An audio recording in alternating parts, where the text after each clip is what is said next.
Hi, this is Rick, Vintage Oddball Cards. Hope everyone's doing well out there. Well, for this video, I got the idea from Chris from Missouri. He asked me to kind of go back when I first started making content and show some cards that I showed, my first few videos. And some of these cards I haven't shown, and I think I've been making content coming up on 5 years now. So I kind of went back to my old videos, my first 6 videos, to kind of see what cards I was showing back then. And God, man, I made some terrible videos. My videos are still pretty much straightforward, no script, just showing cards. When I first started making videos, I would watch, people like Mike, Baseball Collector, Eric, Those Pack Pages, Nate, Tops 85 401 here, Micah, Westergriff, and all these collector channels. There wasn't too many channels when it came to pre-war stuff. You would have Dave, Blue Jacket, Andrew, Enough Said Cards, just a few people showing pre-war stuff. But nowadays, with all these flippers and people investing channels, and it just kind of drives me, being an old fart, stay off my lawn type stuff. Things have changed quite a bit. So I'm going to go back to my roots here when I first started making content and start showing you some cards I showed, maybe a few cards from each video, my first 6 videos. And my very first video, it was entitled Strip Cards. And so I have a couple cards that I probably showed maybe 10 cards, but I'm going to show you 2 of them so this video doesn't end up being too long. The first one, I'm not sure if I've shown this in 4 or 5 years, but it's the 1926 W512 of the Babe here, Babe Ruth.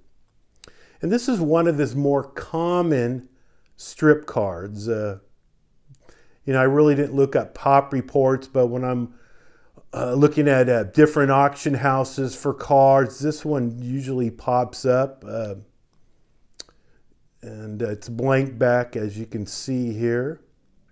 And Beckett, I don't have too many Beckett slabs, but this is probably one of my first Ruth cards I picked up years ago.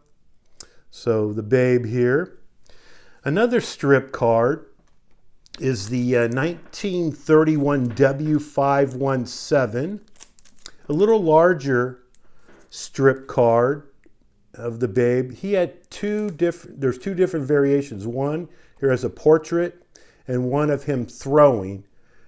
Again, I don't know the pop on each of them. This one seems to be a little more common than the portrait one. And basically, these were produced by the Exhibit Supply Company. And you would have, there was 3 cards in a strip.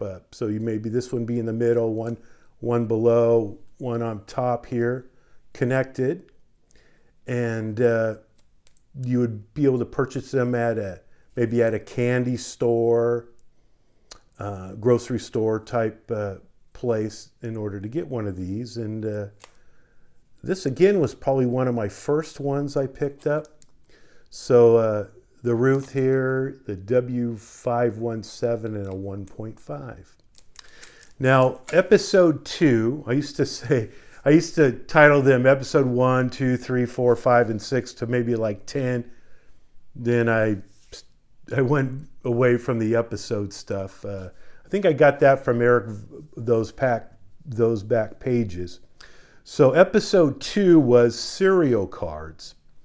And I pulled out a couple serial cards that I showed for episode 2. And this is the post-serial 61 Mickey Mantle.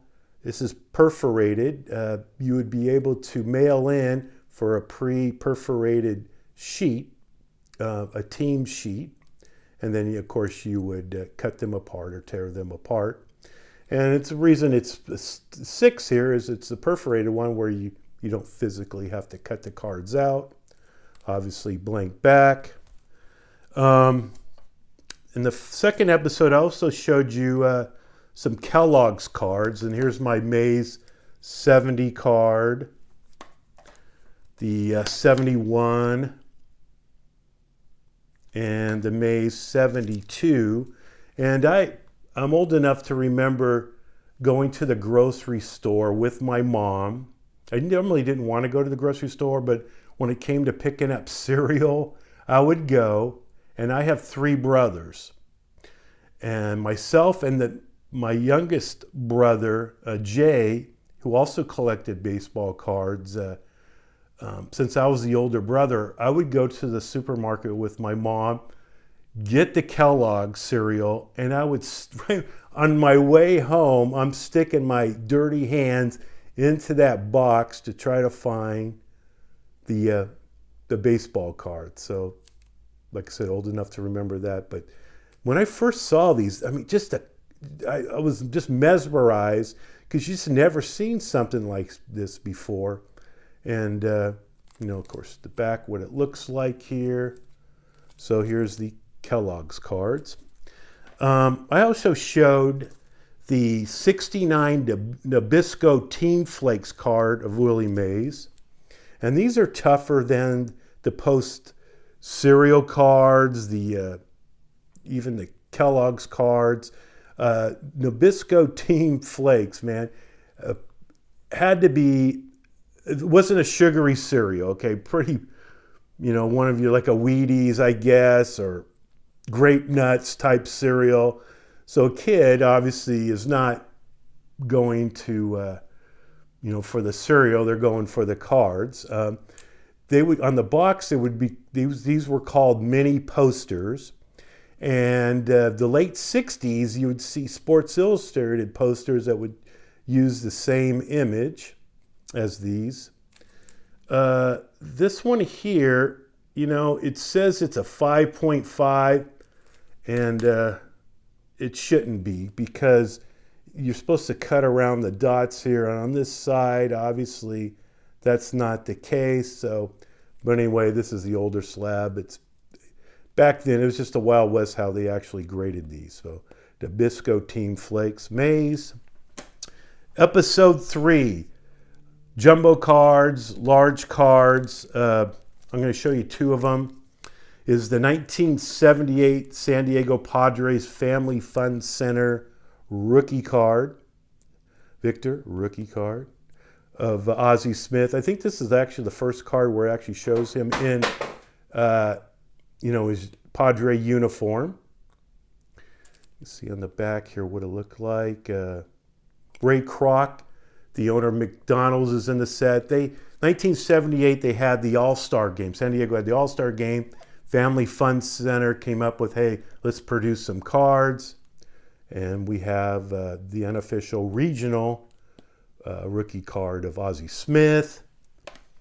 Here we go. I haven't shown this one maybe since my my 3rd episode video, and that's a 73 Allied Printing memorial postcard of the great Roberto Clemente. You don't really see this one very often. I don't even think John Mangini. If I remember, it says he doesn't own one of these. So very cool postcard of the great Clemente. Larger card. Let's see. Where am I at? Episode 4 was stamps. Again, I'm going to go back. Do not go back and watch my first 10 videos. They are so bad.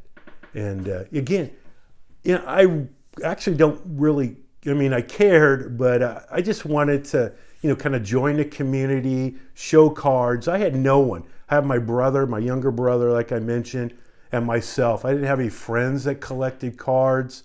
I was kind of on my own until I found YouTube. So it's just been a great joy to kind of show cards and just be part of the community. So Episode 4, stamps. The first one here is this 3537 George Burke Jimmy Fox postage stamp, no auto. And of course, PSA, look at this thing. So I have to turn it this way. Beautiful image. How you would receive these. Basically, these were given to players like Jimmy Fox. George Burke would give, he's a very famous sports photographer, baseball photographer. He would give these to the players to give to their fans. Like when they correspond by letter, he would have one of these, a player might have one of these attached to the letter. There's Jimmy Fox. I have also Kiki Collier. There it is right there. Presents well in the SGC slab. Just a beautiful photo image of them, but they are very small. And I also have a George Burke 35 Charlie Gehringer Tigers team stamp. Again, pretty incredible. And I do have some type 1 George Burke photos. And again, very famous photographer in the 30s, 40s, and 50s. Episode 5, game cards. Game cards. I showed multiple game cards, but again, so this video's, I'm at 11 minutes now. I don't want to go too long, but I showed the national game, 1913, Walter Johnson. The Tom Barker game, Christy Mathewson. The Milton Bradley of the 69 Mays.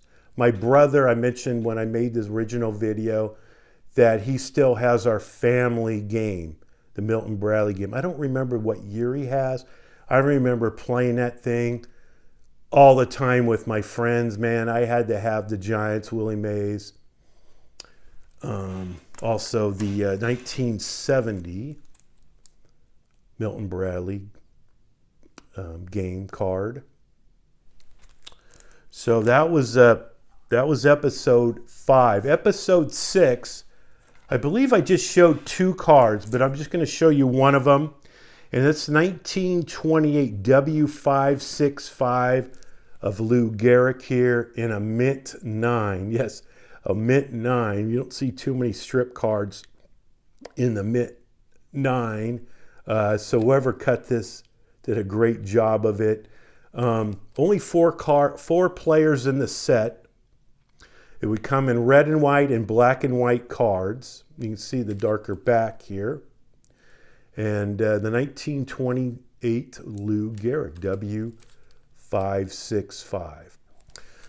So those are some, kind of fun to go back. My first 6 episodes.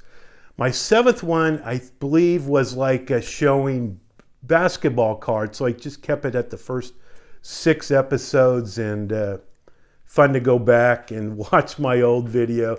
Like I said, I still don't do a great job. Don't edit. I just BS my way through these showing cards, which I enjoy doing. I do have some cards coming in from Clean Sweeps auction, Love of the Game auction, what other? Heritage auction, some big boy cards coming in.